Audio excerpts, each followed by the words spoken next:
Senhor, preciso te dizer que é impossível esquecer que não estou só nessa batalha entre o bem e o mal.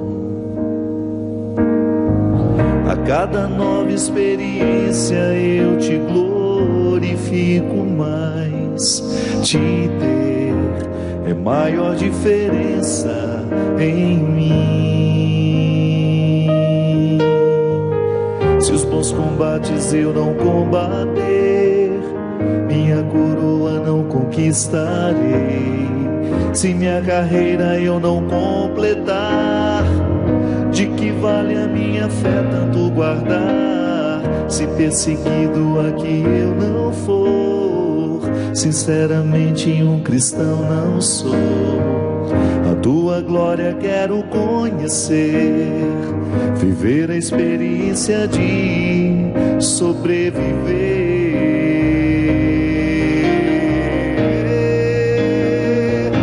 Viver pra mim é Cristo, morrer pra mim é ganho. Não há outra questão, quando se é cristão não se para de lutar. Triunfarei sobre o mal, conquistarei troféus. Não há outra questão, quando se é cristão não se para de lutar, até chegar aos céus.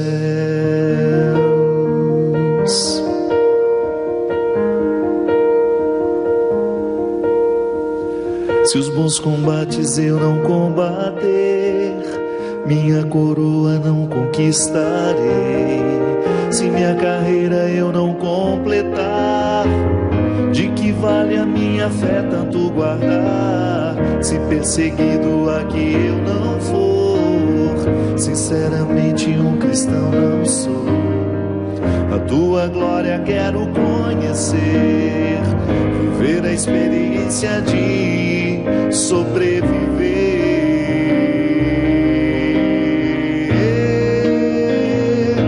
Viver pra mim é Cristo, morrer pra mim é ganho. Não há outra questão, quando se é cristão não se para de lutar.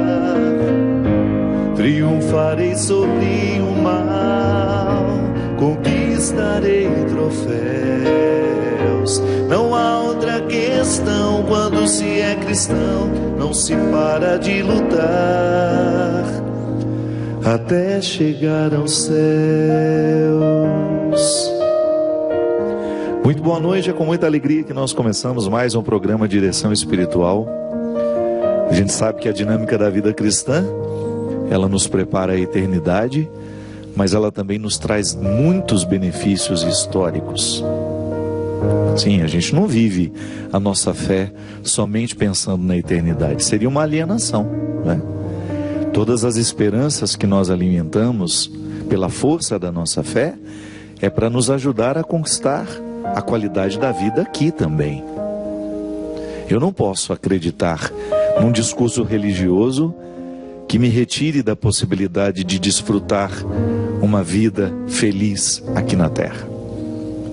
Mesmo porque a eternidade, ela não pode ser mensurada, ela não pode ser comparada a absolutamente nada.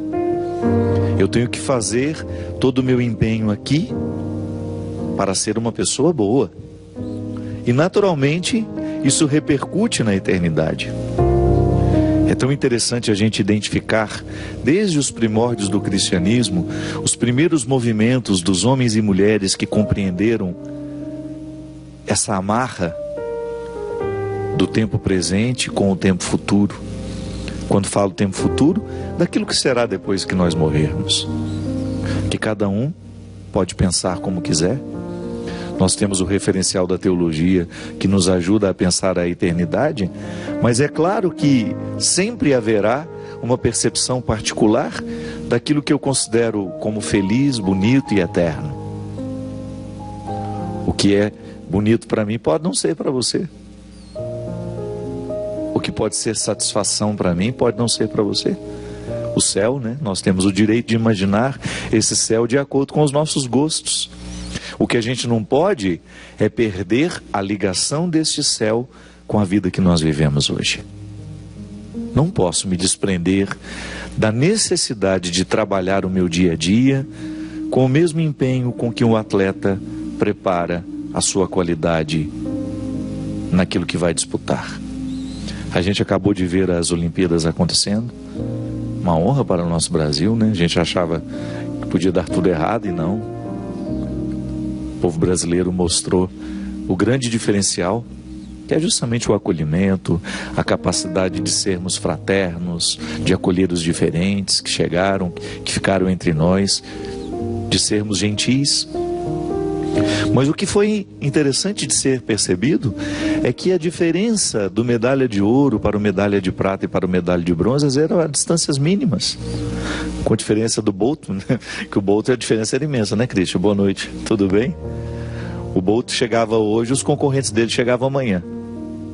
Com exceção dessa grande, né, estrela do mundo do atletismo, que tem uma velocidade fantástica. Às vezes nós tínhamos ali 2 décimos. Na natação, então, às vezes dava até dificuldade de saber quem foi que chegou primeiro. Os nossos meninos e meninas da ginástica artística, por décimos nós perdíamos o ouro, a prata ou o bronze. É assim. O empenho de um atleta é muito semelhante ao empenho de um cristão. O atleta precisa viver uma disciplina diariamente. Outro dia, um jogador dos nossos famosos, né, nós temos muitos, estava reivindicando o direito de ser uma pessoa normal, de ter uma vida social. É direito dele. Só que ele não pode se esquecer que ele é a estrela que é, porque ele se preserva de ter uma vida igual aos outros. A partir do momento que eu quero viver a minha vida igual aos outros, eu estou abrindo mão da diferença que eu posso ter, da excelência que eu posso chegar, se eu tiver uma disciplina diferente dos outros. Vamos falar logo o nome dele, o Neymar, né? Neymar, que é esse grande atleta. Eu entendo. Neymar vem reivindicando o direito de ser um jovem como os outros. Só que ele é o Neymar, ele não é igual aos outros. Entendo que na juventude dele ele tenha vontade de estar nas festas que os outros estão, só que ele não pode esquecer que ele é o Neymar, e que se ele quiser continuar sendo o Neymar, ele precisa ter um código de conduta diferente dos amigos dele. Faz parte da vida, são as nossas escolhas. O Phelps, essa grande estrela da natação, ele sabe a disciplina que ele precisa ter no dia a dia dele para ele continuar sendo o Phelps. Esse rapaz, para ele ter os resultados que ele teve, ele deve ter sacrificado muitas coisas. Ele deve ter deixado de viver muitas coisas que os amigos dele viveu. Não cabe a nós dizer se está certo ou está errado, ou se ele fez a escolha certa ou se ele fez a escolha errada. A vida é dele. O fato é que repercute para o mundo todo os resultados de uma vida de dedicação. Phelps tem o direito de deixar de ser o Phelps? Tem. Basta ele abandonar a disciplina. É uma escolha dele. Nós vimos o nosso Thiago, grande nome, promessa, né? Como é que é o sobrenome dele mesmo? É Pereira, não? Que ficou fora, né, das Olimpíadas. Grande nome da natação, grande promessa. De repente, no momento que ele ia viver ali os momentos importantes da seleção que fazem, né, para poder as eliminatórias, né, ficou fora. O resultado, ele não é por acaso. Ele nos ajuda a pensar. Pode ser que esse menino venha ainda melhor na próxima Olimpíada. É a oportunidade que a gente tem de pensar, olha, se eu quero esse resultado, eu preciso estabelecer uma rotina que me proporcione ter aquele resultado. Digamos que eu tenha o potencial para ser um grande atleta, para disputar uma Olimpíada. Se eu não vivo a disciplina que vai trazer para fora o grande atleta que eu posso ser, eu não chego a ser o grande atleta.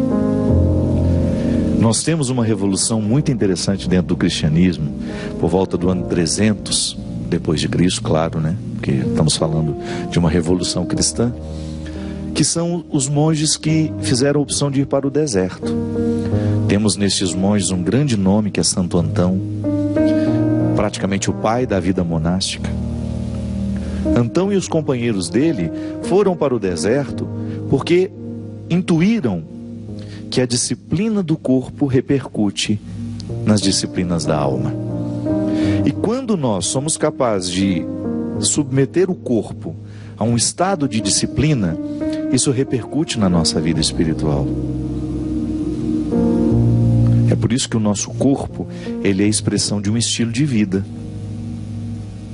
Pode observar. No corpo de uma pessoa, você pode observar o estilo de vida que ela escolheu viver. Eu sei que às vezes nós não temos o tempo suficiente para o nosso cuidado. Eu sei que às vezes nós trabalhamos demais. Nós não temos meia hora para dedicar a uma atividade física, mas isso não deveria ser para nós uma rotina.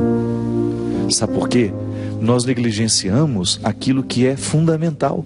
É como se nós disséssemos: olha, nós queremos ter uma casa, mas nós não queremos fazer o alicerce. Como é que eu posso querer viver com qualidade se eu não dou ao meu corpo a meia hora de cuidados que ele precisa, para ele jogar fora as toxinas que ele mesmo produz, que eu produzo quando dou o alimento para ele? Se eu não dou um jeito de ter uma disciplina, de desligar os meus aparelhos para ir dormir um pouco mais cedo, para aproveitar um pouco mais a noite de sono, tudo isso vai acumulando em mim. Um menino desse, você acha que um Phelps pode se dar o direito de, numa semana antes das Olimpíadas, ir para uma festa e dormir tarde? Não.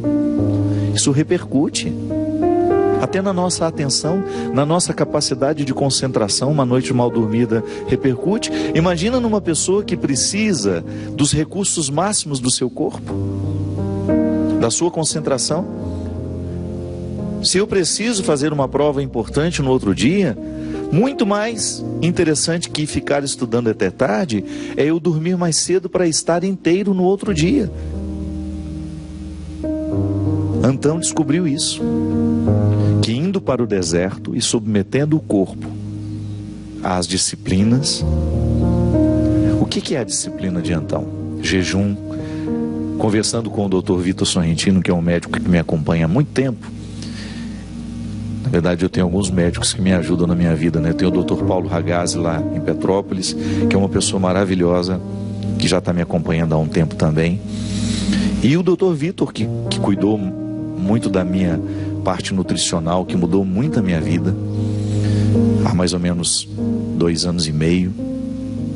Estava conversando com ele, tive a oportunidade de me encontrar com ele lá em Porto Alegre, e nós estávamos falando justamente disso, de como no nosso dia a dia, essa disciplina que passa pela escolha daquilo que nós vamos querer na nossa mesa, é importante para a gente estar bem. Às vezes nós vamos ficando deprimidos por causa dos hábitos que não são saudáveis. Religião que não repercute na nossa vida física ainda está incompleta. Uma religião que não nos motiva a ter a saúde do corpo ainda está incompleta.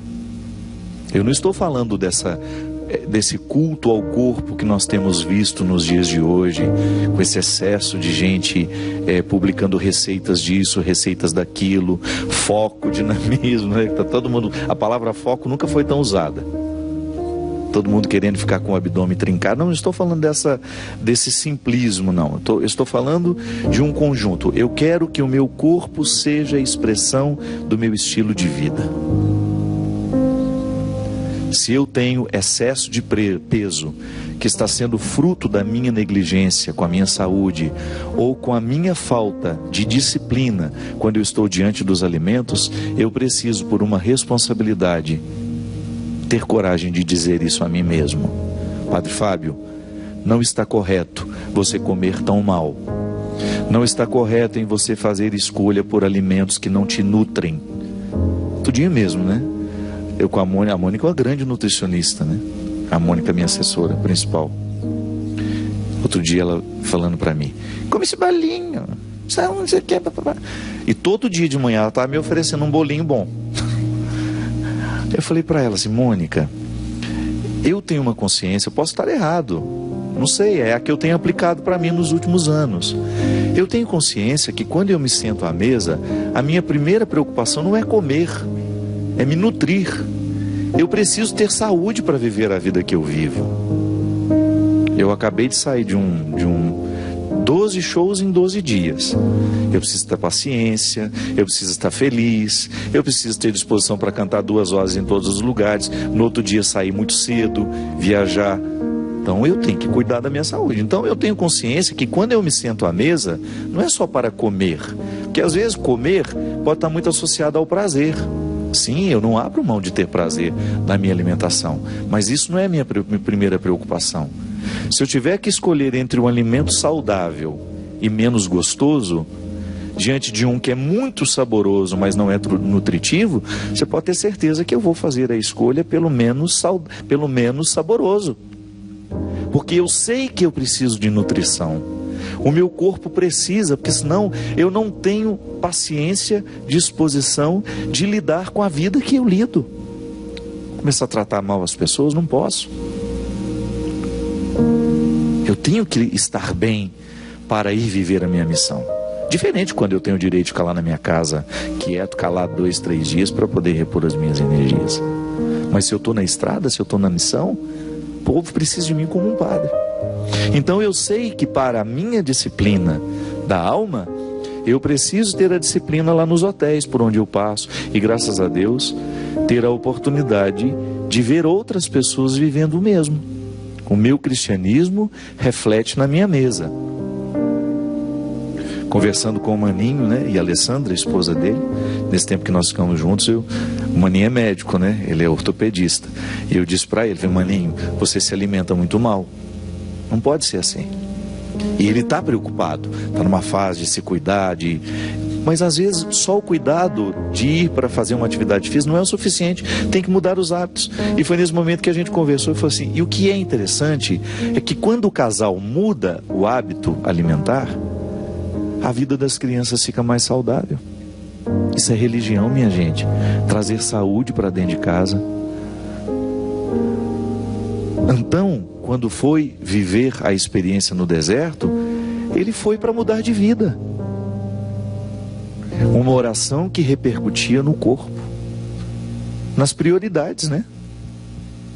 O atleta que quer ser medalha de ouro, ele não pode brincar com a alimentação dele, ele não pode brincar com o sono dele, o descanso, que é importantíssimo, e não pode brincar com o treino. São 3 coisas que fazem parte da vida de um atleta: a disciplina da alimentação, do descanso e do treinamento. Aí nós queremos ser cristãos sem essa disciplina. Nós queremos viver o cristianismo sem submeter o nosso espírito à mesma dinâmica da vida física de um atleta. Eu não estou inventando isso não, viu?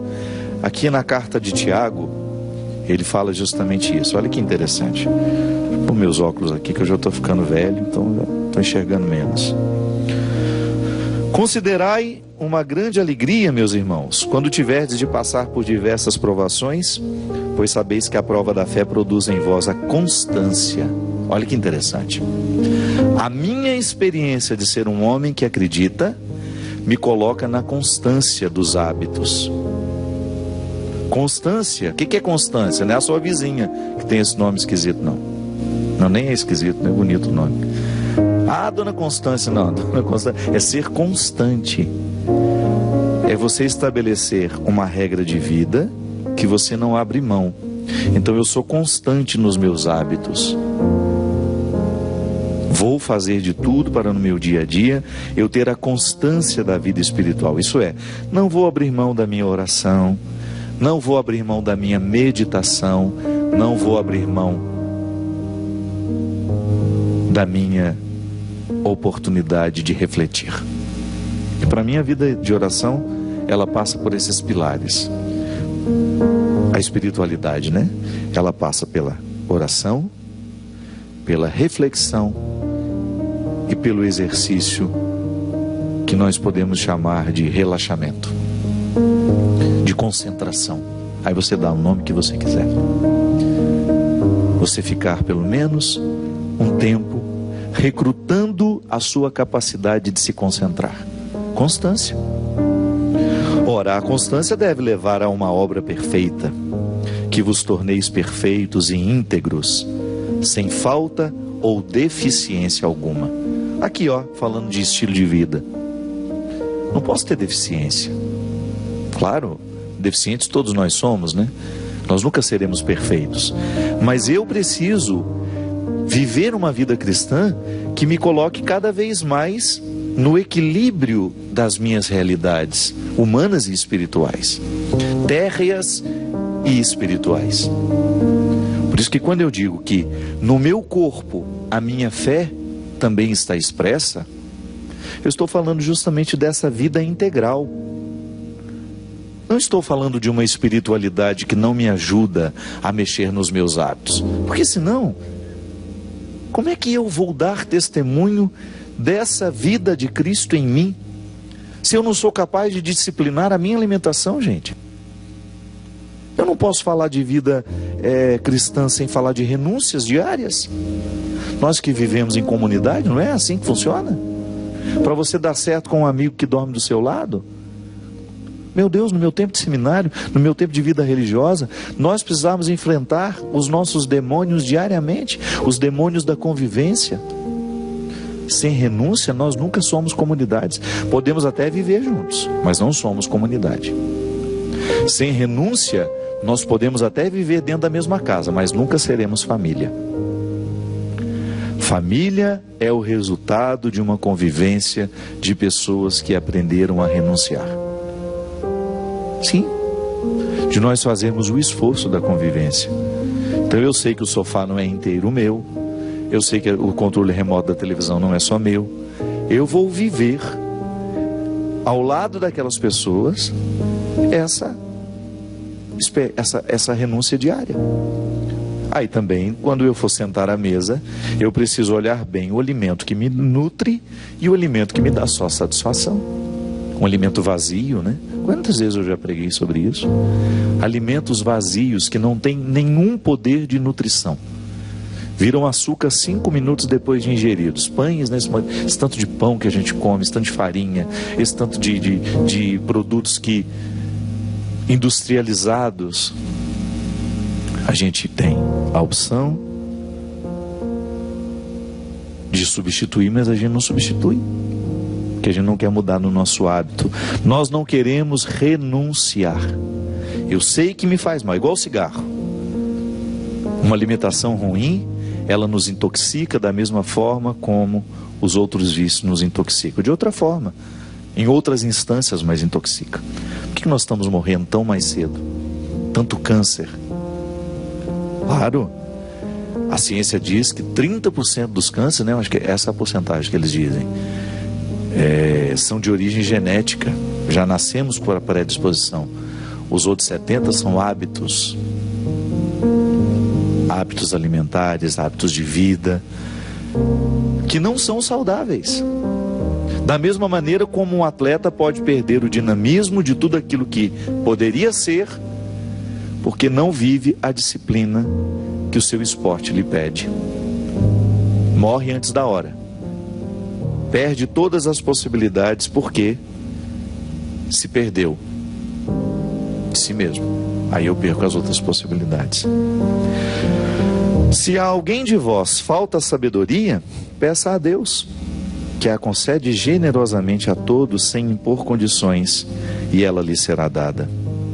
Mas peça com fé, sem duvidar, porque aquele que duvida é semelhante a uma onda do mar, impelida e agitada pelo vento. Olha que importante a gente pedir e invocar a sabedoria diariamente. Porque a sabedoria, ela funciona como um filtro que nos ajuda a pensar o que nós estamos escolhendo. É saudável ou não? A vida que eu estou vivendo, o tanto que eu estou trabalhando, a divisão do meu tempo ela tem sido saudável ou não? As minhas escolhas são saudáveis ou não? É a sabedoria que nos indica isso. O irmão humilde, glorie-se quando for exaltado, mas o rico deve gloriar-se quando for humilhado. Pois há de passar como a flor da erva. De fato, quando surge o sol com seu calor, logo faz secar a erva, a flor cai e a beleza de seu aspecto desaparece. Assim também acabará por murchar o rico em meio às suas lidas. Feliz aquele que suporta a provação. Aqui no caso desse rico que deixou a humildade de lado, somos nós todas as vezes que insistimos em nos apegar aos nossos velhos hábitos, que podem até parecer uma riqueza, mas estão nos empobrecendo por trás, como se estivesse cavando um oco que depois não nos permite ficar em pé. Feliz aquele que suporta a provação, porque uma vez provado receberá a coroa da vida que Deus prometeu aos que o amam. É essa coroa da vida que nós queremos. Esse reconhecimento da glória que essa música fala. Viver para mim é Cristo, morrer para mim é ganho. Não significa que nós vamos perder a vida aqui agora. Não, é o morrer nas pequenas coisas. É o morrer para aquilo que nos mata. O ser capaz de renunciar o pecado, as atitudes pecaminosas, aquilo que na nossa conduta se apresenta como algo prejudicial à nossa saúde espiritual. Sim, minha gente, a vida espiritual, ela precisa ser cuidada, porque senão nós perdemos a qualidade. Ela precisa ser cuidada, porque senão ela vai murchando aos poucos. Eu preciso ter coragem, preciso ter disposição para viver essa constância, essa disciplina, essa humildade no meu dia a dia. Humildade de reconhecer que eu estou errado, de não passar por cima da vida errada que eu estou levando, das escolhas infelizes que eu tenho feito, prejudicando a minha saúde física, que repercute na minha saúde espiritual. Eu acho interessante porque na filosofia nós temos recursos que falam disso sem recorrer ao discurso religioso. Aristóteles falava da necessidade que o homem tem de conquistar virtudes para que ele saia do fosso das misérias humanas. A gente só vence uma miséria humana quando a gente se empenha na conquista de uma virtude. Da mesma maneira como o atleta só é capaz de superar um limite que lhe é próprio depois que ele treina, até chegar ao máximo de suas capacidades. E ali, quem sabe chegando ao máximo de suas capacidades, ele esteja pronto para receber a medalha de ouro tão desejada, objetivo de todo atleta olímpico. A nossa medalha é outra, é a satisfação. Nada pode ser mais dourado em nós do que isso. A gente está feliz com a vida que nós estamos vivendo. Você chegar ao final do dia e poder dizer: hoje eu me alimentei moderadamente, eu me nutri, eu fiz a opção por uma alimentação saudável, eu fiz a opção por pensamentos saudáveis, eu me nutri de pensamentos bons, eu evitei fofocas, eu evitei comentários depreciativos, eu não alimentei o mesquinho, o diabólico que tem prevalecido no mundo. Em mim, Deus encontrou espaço para semear o seu reino. Crescemos como pessoas, estamos mais saudáveis ao final de um dia. É isso que eu espero, que a gente possa conquistar a medalha da satisfação, essa medalha de ouro que nos faz ficar tão felizes sendo quem a gente é. Nós vamos para um rápido intervalo e a gente volta já já com o programa Direção Espiritual.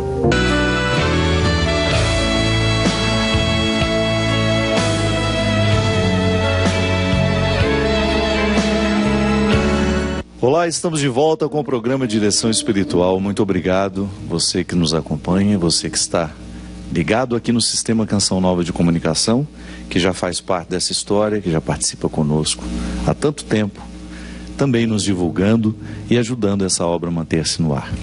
Canção Nova não tem espaço comercial, como você já pode ter observado, você que tem conhecido a Canção Nova recentemente e você que já nos acompanha há muito tempo, ela funciona, ela sobrevive dos produtos que são vendidos aqui e também das doações. Se você quiser tornar um sócio, colaborador, os telefones estão aparecendo aí na tela, ligue, fale com a pessoa que vai lhe atender. Aqui tem atendimento 24 horas, inclusive se você está angustiado, precisando de uma palavra, temos também aqui pessoas sempre dispostas a fazerem esse atendimento.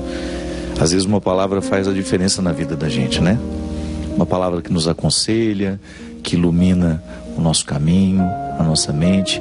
Muitos dos nossos sofrimentos são nutridos porque estamos pensando errado. Nosso pensamento ele vai ficando viciado, né? A gente sempre observa as coisas pelo mesmo ponto de vista e o sofrimento nunca vai embora por causa disso. O sofrimento só é curado no momento em que a gente cura a maneira como nós pensamos. Foi isso que Jesus fez com muita gente. Curava a maneira como a pessoa pensava. Curava a maneira como a pessoa se interpretava, como a pessoa interpretava a outra. Aí você tinha uma natural libertação. Nós muitas vezes sofremos porque estamos oprimidos pelo pensamento errado. Às vezes nós escutamos uma palavra amaldiçoada, como eu gosto de dizer, né? O que é uma palavra maldita? É aquela que não está comprometida com a nossa felicidade. É aquela que foi fruto de uma ira, de uma raiva, de uma inveja. O tempo todo nós estamos aí. Ou a gente lê a palavra, ou ela nos chega porque alguém nos diz pessoalmente, ou através de um telefonema, de uma mensagem. Nós somos facilmente feridos pelas palavras. Mas a gente precisa metabolizá-la.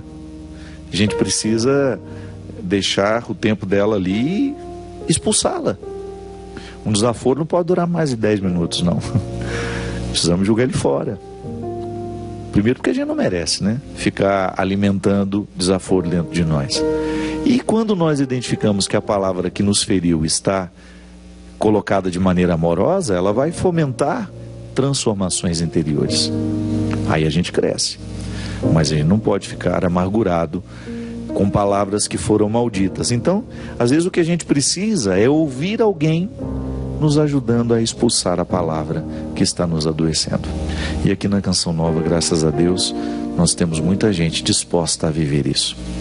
Se um dia você tiver a oportunidade de vir à Canção Nova, você vai ver como o aconselhamento, a confissão, faz parte da dinâmica dessa comunidade. E toda a programação dela. Outra coisa a gente não quer senão expulsar as palavras que nos oprimem, substituindo-as pela palavra que nos salva. Nós acreditamos mesmo no poder da palavra de Jesus. Nós acreditamos no poder da palavra do Evangelho, na força transformadora que essa palavra tem no coração de quem a acolhe. Olha, eu recebi aqui uma foto com um bilhetinho que eu faço questão de ler e mostrar para vocês. Padre, eu escrevo para que o senhor possa rezar e mandar uma mensagem para uma amiga muito especial que atualmente está fazendo um tratamento de quimioterapia. O nome dela é Ana Carla Correia, nós a chamamos carinhosamente de Aninha. Ela é uma pessoa especial, teve paralisia infantil e hoje está com metástase na coluna lombar, fazendo esse tratamento de quimioterapia. Aninha, padre, é sua fã. Inclusive, durante o tratamento, vive falando no seu nome. Segue anexo uma foto que tirei com ela quando fui visitá-la na quimioterapia. Grata pela atenção, Ana Paula. Vamos mostrar aqui a Aninha, então, e mandar um grande abraço para ela. Aninha, obrigado pelo seu carinho. Dá para mostrar aqui? Dá. Obrigado pelo seu carinho. Fique certa que a partir deste momento você se tornou especial a muitas pessoas que assistem ao programa Direção Espiritual, que você vai ganhar a oração carinhosa de muita gente que vai, a partir desse momento, lhe adotar nas orações, viu? E força, coragem, a gente sabe que não é fácil, o tratamento de quimioterapia, ele é sempre desafiador, que ele, para curar, né, a gente sacrifica também outras coisas. As células cancerosas, para serem mortas, às vezes a gente mata muita célula boa também. Aí com isso vem a baixa de imunidade, o sofrimento do corpo, as reações, né, a perda do cabelo. Não se preocupe não, viu? Tudo isso depois cresce de novo. O importante é você não perder a sua esperança e a sua disposição. Gostaria de convidar o povo para os eventos de setembro. Teremos no dia 3 de setembro, na cidade de Feira de Santana, na Bahia. Oportunidade maravilhosa de voltar a essa terra tão especial. No dia 4, estarei em Itaberaba, também na Bahia. Nunca estive lá. Já soube que é ali na região da Chapada dos Guimarães. Estou muito feliz de ir pela primeira vez. Povo de Itaberaba e região, estamos chegando aí no dia 4 de setembro para o show A Estrada Sou Eu. No dia 7 eu estarei no Congresso de Mulheres em São Paulo, um congresso que chama-se Love. Não sei como faz para se inscrever, mas no meu site tem todas as informações. No dia 10 de setembro eu estarei no Vivo Rio, na cidade do Rio de Janeiro. Então você que é do Rio, da região, vai ser uma noite muito especial. Há muito tempo que eu não faço show na capital mesmo. Então nós teremos, só tivemos a gravação do DVD, né?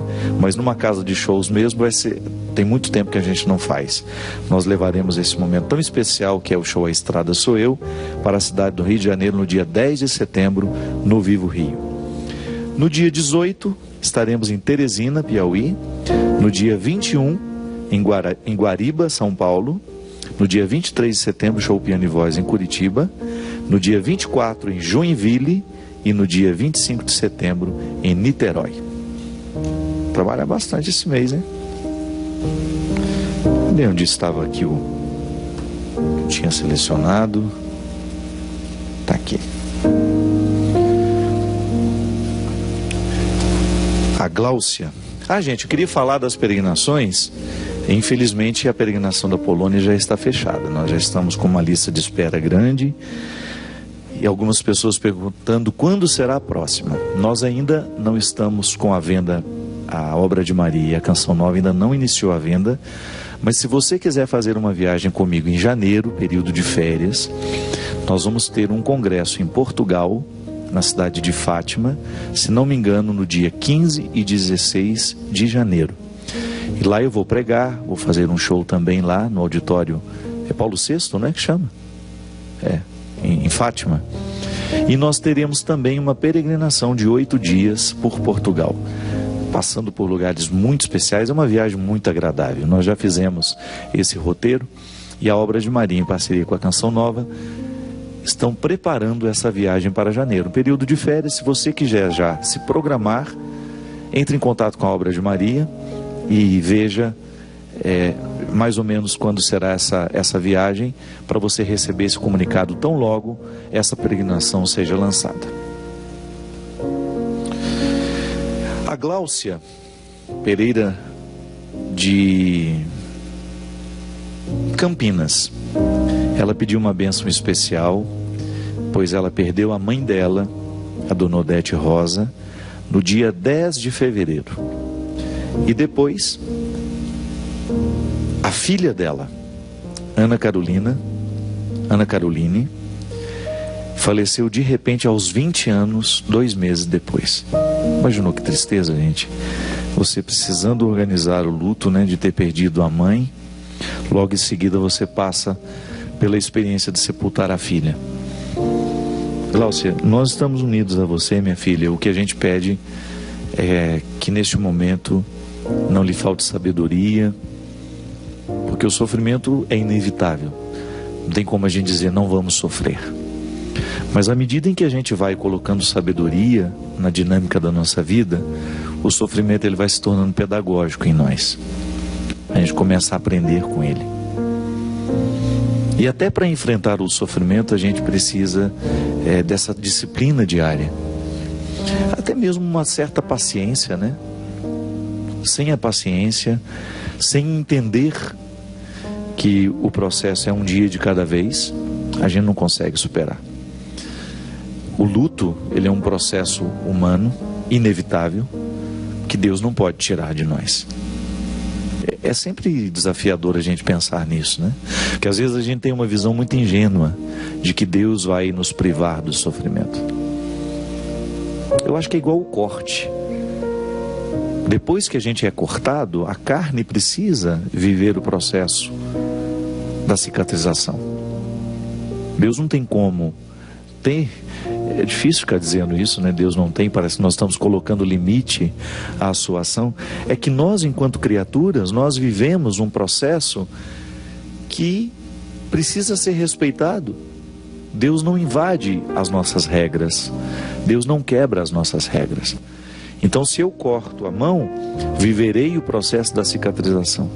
Acreditar em Deus não retira de mim, claro, o direito de pedir a Ele que me ajude a viver o processo da cicatrização. Mas Deus não vai cicatrizar por mim o que eu preciso cicatrizar. Então é nessa hora que nós vamos buscar também recursos humanos, pessoas que nos amam, mesmo porque essa ação sobrenatural de Deus em nós, ela passa também pelas situações naturais. E Glaucia, esse momento de sofrimento tão agudo, ele carece de ser vivido em boa companhia. É por isso que os grupos de terapia são tão saudáveis na vida de pessoas que precisam superar tragédias. Vejo muito isso pelo Brasil afora. Grupo de mães que perderam filhos, que geralmente nascem de iniciativas assim, né? Na tentativa de administrar uma dor, eu me junto àquele que está tentando fazer a mesma coisa. Os iguais se aproximam. A dor em comum é o ponto de partida e o ponto de chegada daquele encontro. E é tão interessante quando nós identificamos que esses grupos, eles vão sendo alimentados, eles vão sendo nutridos pela própria vontade de superar. Eu quero superar a minha dor, sinto que a dinâmica terapêutica me ajudou a dar passos na direção dessa superação, então eu quero que a outra pessoa viva o mesmo que eu consegui viver. Está me fazendo bem, quero que lhe faça também. Sei exatamente o que você está passando agora, os primeiros meses são assim mesmo, diz aquela que já está há 3 anos de sua tragédia. O primeiro mês, o segundo é assim mesmo. Ela já conhece o processo, porque ele é normativo. O que é processo normativo? Que acontece dentro de uma norma, é para todos. Eu não tenho como sepultar o meu pai hoje e amanhã estar trabalhando como se nada tivesse acontecido. A não ser que eu não tivesse nenhuma ligação com ele. Mas o luto, a organização do luto, é processual. Tem a fase da negação. Não é possível que isso aconteceu. E ficamos um tempo, né, alimentando essa negação. Até o momento em que a alma cansada se rende e aconteceu. Aí vem a revolta. Revolta-se contra Deus, contra todos. Depois, o tempo, esse pedagogo, se encarrega de soprar um vento que vai retirando um pouco a poeira da mágoa, do ressentimento. A dor vai ficando mais suportável. A gente começa a unir uma peça à outra e a gente percebe que não foi Deus que matou o nosso filho, que a vida é assim mesmo, as tragédias acontecem, mesmo quando Deus não quer que aconteça, porque muitas vezes nós somos negligentes na parte que nos cabe do milagre da vida. Eu sempre dou esse exemplo, né? Minha irmã foi morta num acidente de ônibus, o ônibus tombou, um objeto pesado que não deveria estar sendo transportado no bagageiro caiu em cima dela, perfurou-lhe o peito e matou na hora. Eu vou dizer que isso foi vontade de Deus só para me entorpecer um pouquinho? Não. A gente pode morrer antes da hora, sim. É só a gente descuidar. É só a gente não fazer a parte do milagre que nos cabe. Foi uma negligência humana. Você acha que Deus iria projetar a minha irmã, uma mulher tão bonita, tão cheia de sonhos, tão cheia de futuro, para morrer de maneira tão trágica? Posso estar errado, mas na minha compreensão, Deus nos projeta para que a gente morra velhinhos na cama, depois de ter vivido uma vida muito boa, feliz. Se eu, que sou marcado pelo pecado, jamais iria querer dar um destino deste ao meu filho, vou criar esse filho aqui porque eu quero que ele morra de acidente. Não. Você tem o direito de ter as suas compreensões, de ter feito uma leitura daquela passagem que nenhum cabelo da nossa cabeça cai sem a permissão de Deus. Você pode ter a sua... Eu lhe respeito. Mas com toda sinceridade, toda vez que eu estou diante de uma interpretação que coloca Deus como cruel, eu me nego a acreditar. Eu me nego a acreditar que a Escritura queira dizer isso mesmo. Eu quero ter cada vez mais a iluminação do Espírito Santo para caminhar na compreensão de um Deus amoroso, que é o que Jesus me revela. Então, um Deus que fica justificando as tragédias do mundo, não. Então, mas num primeiro momento nós temos às vezes necessidade de acreditar que foi assim, porque foi vontade de Deus. Talvez por uma imaturidade espiritual, uma imaturidade humana. Mas depois, com o tempo, é tão bom a gente ficar livre disso. A gente sentir que Deus não é culpado. A gente alforriá-lo das tragédias. Porque às vezes este é um comportamento que gera o ateísmo. Se eu acredito num Deus que é pior do que eu, e fico tentando ensinar isso aos outros, isso não passa pelo filtro da inteligência do outro, ele recusa inconscientemente o Deus que eu apresento. Sabe? Porque às vezes acontece isso, né? Eu tenho que abrir mão da minha inteligência para acreditar em Deus? Não. Eu quero crer com muita consciência, eu quero crer com todos os meus recursos aguçados. Essa história de que Deus mata a gente no trânsito, porque chegou a nossa hora, eu não consigo entender.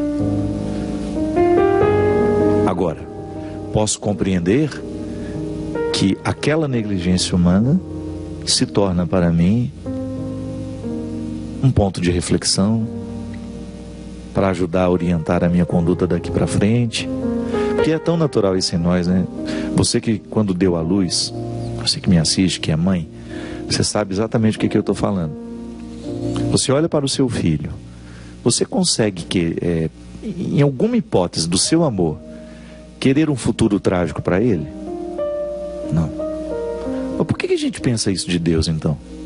Quem nos desvirtuou para que nós tivéssemos a coragem de atribuir uma monstruosidade dessa a Deus? E se você escuta isso, que Deus quis aquela tragédia, não soa estranho para você? Não parece que nós estamos dando crédito a uma fé que encurralou Deus dentro de um contexto de crueldade que não o pertence? Como é que a gente vai deparar isso com essa história que o Evangelho nos apresenta o tempo todo, Deus querendo a vida? Se escolhes, né? Em Êxodo já tem essa passagem que depois é trazida de outra forma no Novo Testamento. Diante de ti ponho a vida e ponho a morte, mas tens que saber escolher. Se escolhes matar, também morrerás. Se deixas viver, também viverás. Então vive e deixa viver. É o conselho da Sagrada Escritura. Vamos optar pela vida. Mas então vamos libertar Deus dessas cadeias cruéis que nós o colocamos. Não há necessidade disso. Eu, quando não sei o que falar, eu fico calado. Falar idiotices em nome de Deus? Quantas vezes eu precisei estar nos velórios de mães sepultando seus filhos? Eu não tenho coragem de abrir a boca para poder qualquer coisa, para dizer qualquer coisa que venha entorpecer ou fazer uma propaganda negativa de Deus naquela hora. É melhor a gente dizer, é mistério. Não sabemos compreender. Estamos sofridos e pedimos a Deus que neste momento nos ajude a sofrer. É isso, Glaucio. Vai permitindo que a mão de Deus seja delicadamente colocada nas suas, assim, ó, Da mesma maneira como um amigo precisa de uma mão amiga lhe segurando no momento da dificuldade.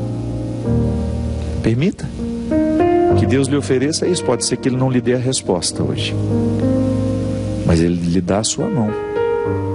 E posso lhe dizer uma coisa: entre receber a resposta de Deus e receber a sua mão, eu prefiro receber a sua mão, porque eu sigo sem saber por que aconteceu, mas eu sigo em paz, porque comigo é assim o tempo todo. O tempo todo, na minha experiência de ser quem eu sou, eu preciso lidar com realidades obscuras do meu temperamento, do temperamento do outro, da minha vida, da vida do outro. Eu não tenho resposta para tudo. Agora eu descubro no meu dia a dia aquilo que pode ser desvendado para me ajudar a ser melhor, para me ajudar a superar, para poder ultrapassar o contexto do convencional, daquilo que eu já achei de mim, sabe? E ir buscando a minha melhor versão, tendo cada vez mais esse Deus livre desses fardos horrorosos que nós colocamos sobre Ele. Foi a vontade de Deus aquela tragédia. Deus quis assim. Eu acho que não precisamos ficar fazendo isso para a gente poder acreditar. Sabe, é mais maduro da nossa parte, é mais honesto a gente assumir a responsabilidade e a gente enfrentar o processo, a cura que vem aos poucos. A alma está ferida, está sentindo que está incômodo. Preste atenção naquilo que lhe incomoda, preste atenção naquilo que está ferido. Crie ritual de cura. Engraçado, gente, o próprio Espírito nos diz o que a gente deve fazer. O luto não é outra coisa senão o processo de ouvir a voz do Espírito em nós, nos dando até a dar o direito da revolta. É humano? Deus não vai nos privar do que é humano. Agora, a minha vida espiritual vai me dando consciência disso. E você vai galgando os degraus dessa superação. Isso é fazer o que Tiago estava dizendo na carta. Viver a provação, viver a luta, certos de que uma vitória nos espera. Ninguém fica desamparado depois de ter combatido o bom combate. Porque o reconhecimento a gente experimenta na alma, não é de fora. É a satisfação que a gente tem de ter feito o que deveria ter feito, de ter agido como deveria ter agido. É isso que vale. Ao final de tudo é isso que vai contar. A coroa da vitória, a coroa da vida, é essa satisfação que experimentamos interiormente de estarmos no caminho certo. É o que eu lhe desejo. Que você tenha coragem de mexer na estrutura da sua vida, modificar o que você precisa modificar, disciplinar-se no que você precisa disciplinar-se, para que você tenha direito de desfrutar de uma vida de qualidade aqui. A eternidade é consequência. Derrame sobre nós a bênção e a proteção do céu, do Deus Todo-Poderoso, Pai, Filho e Espírito Santo. Amém. Até a semana que vem, se Deus quiser. Se os bons combates eu não combater, minha coroa não conquistarei. Se minha carreira eu não completar, de que vale a minha fé tanto guardar? Se perseguido aqui eu não for, sinceramente um cristão não sou. A tua glória quero conhecer, viver a experiência de sobreviver.